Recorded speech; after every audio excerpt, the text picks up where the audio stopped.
यदि लड्डू गोपाल आपके घर में हैं और आप उनकी पूजा कर रहे हैं तो जान लीजिए साक्षात कृष्ण भगवान आपके घर में हैं और आप उनकी पूजा पाठ कर रहे हैं, आप उनकी सेवा कर रहे हैं। बड़ा ही अद्भुत प्रसंग है, आइए जानते हैं। हरे कृष्ण दोस्तों, मैं हूँ वंदना यादव। एक बच्ची थी 10 साल की, ठाकुर जी से बेहद प्रेम करती थी, लेकिन उनके घर में लड्डू गोपाल नहीं थे। उनके घर में श्री कृष्ण का विग्रह था। पूरा परिवार उनकी आराधना करता था, लेकिन उनके पड़ोस में लड्डू गोपाल थे। वहां पर कभी कभी चली जाती थी देखने के लिए कि वे लड्डू गोपाल को कैसे स्नान कराते हैं, कैसे उन्हें पोशाक धारण कराते हैं, कैसे उन्हें भोग लगाते हैं। थोड़ी देर वहां रहती थी, निहारती रहती थी और फिर वापस अपने घर आ जाती थी। तो हुआ यूं कि उस परिवार में संतान उत्पत्ति हुई, सूतक लग गया।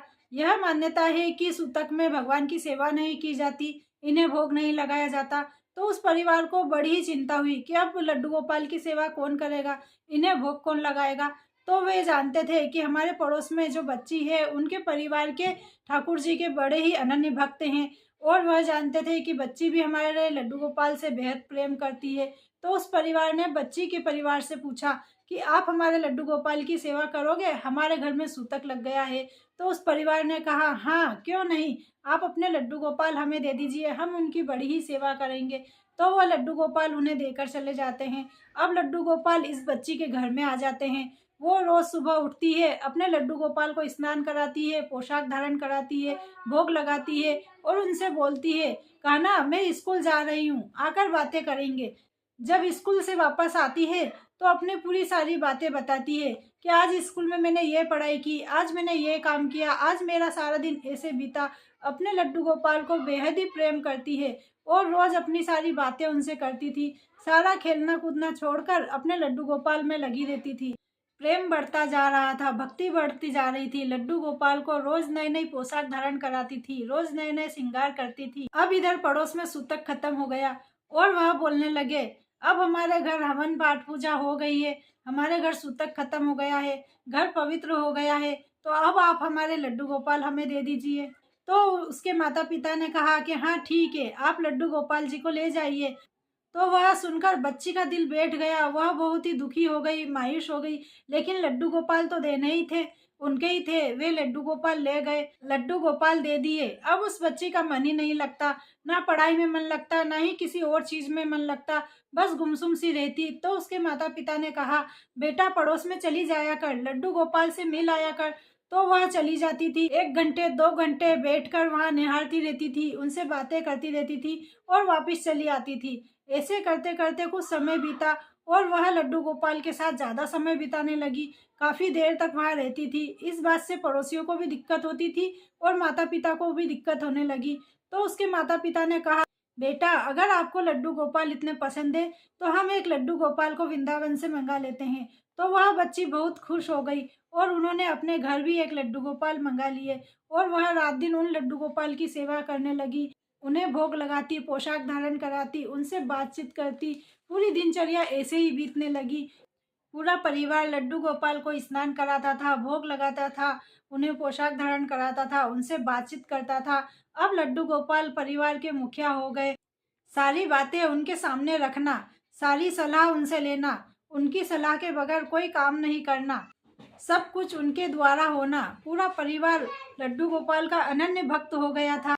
समय बीतने लगा और वह लड़की बड़ी हो गई और उसकी शादी हो गई। तो वह अपने पिताजी से कहने लगी, पिताजी मैं अपने लड्डू गोपाल को, अपने केशव को अपने साथ ले जाऊंगी। तो माता पिता ने कहा, ठीक है ले जा अपने लड्डू गोपाल को, क्योंकि वो जानते थे कि वो अपने लड्डू गोपाल के बिना, अपने केशव के बिना कैसे रहेगी। दिन रात उनकी इतनी सेवा करती है, उनसे इतनी बातें करती है। तो उसके माता पिता ने कहा, ठीक है बेटा ले जा अपने लड्डू गोपाल को। और वो अपने लड्डू गोपाल को अपने ससुराल ले आई और यहाँ ठाकुर जी की सेवा करती थी। घर में भक्ति का माहौल बन गया। ससुराल में भी ठाकुर जी के सभी जने भक्त हो गए, ठाकुर जी से अनंत प्रेम करने लगे, सभी ठाकुर जी की सेवा करने लगे। समय बीतने लगा, घर में सभी तरह की सुख संपत्ति थी, नहीं थी तो बस एक संतान। इसके लिए मन दुखी रहता था। कई डॉक्टरों को बताया लेकिन समस्या का समाधान नहीं मिला। मन में यही चलता रहता था कि एक संतान हो जाए। जहाँ बचपन से लड्डू गोपाल को अपना दोस्त मानती थी, अपना सखा मानती थी, मन में ख्याल आया कि अब यही मेरा पुत्र है, यही मेरा बेटा है। और लड्डू गोपाल को बेटे रूप में देखने लगी, अपने केशव को बेटे रूप में देखने लगी और कहने लगी, मुझे अब कुछ नहीं चाहिए। रोज उन्हें ही नहलाती धुलाती, पोशाक धारण कराती, उनसे बातें करती, उन्हें बच्चों की तरह टीवी दिखाते, उन्हों के लिए रोज खिलौने खरीद के लाते। उसके साथ साथ उसके पति भी लड्डू गोपाल को ही अपना पुत्र मानने लगे थे और ऐसे ही दिन बीतते जा रहे थे। नित्य क्रिया चल रही थी, प्रेम बढ़ता जा रहा था। एक बार सर्दियाँ आ गई, बहुत ही ज़्यादा ठंड थी, तो वह अपने लड्डू गोपाल को सुलाना भूल गई और रजाई ओढ़कर सो गई। सोते सोते उसे नींद में एक आवाज़ आई कि मैया मैं अभी बैठा हूँ, मुझे भी सुला दो। तो उसने कहा, केशव तू खुद ही सो जा रजाई ओढ़कर, बहुत ही ज़्यादा ठंड है, मैं रजाई से निकल नहीं पाऊंगी, तू खुद ही रजाई ओढ़कर सो जा।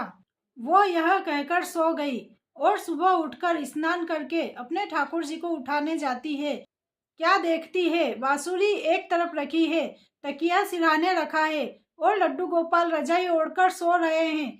उसे अपनी गलती का एहसास होता है कि रात को मैं अपने लड्डू गोपाल को सुलाना भूल गई थी, अपने केशव को सुलाना भूल गई थी और मुझे एक आवाज़ आई थी कि मैया मुझे सुला दो। और मैंने कहा था, बेटा मैं रजाई से बाहर नहीं आ सकती, तू ही रजाई ओढ़कर सो जा। और मेरा केशव, मेरा लड्डू गोपाल खुद ही रजाई लेकर सो गया। दोस्तों, जो लड्डू गोपाल की सेवा करते हैं वो साक्षात श्री कृष्ण की सेवा करते हैं। उनके मन में ऐसा भाव प्रकट हो जाता है कि भगवान उनसे बातें करते हैं, उनकी बातें सुनते हैं, उनके साथ खेलते हैं, उनसे प्रेम करते हैं। ये सच्ची आस्था की बात होती है।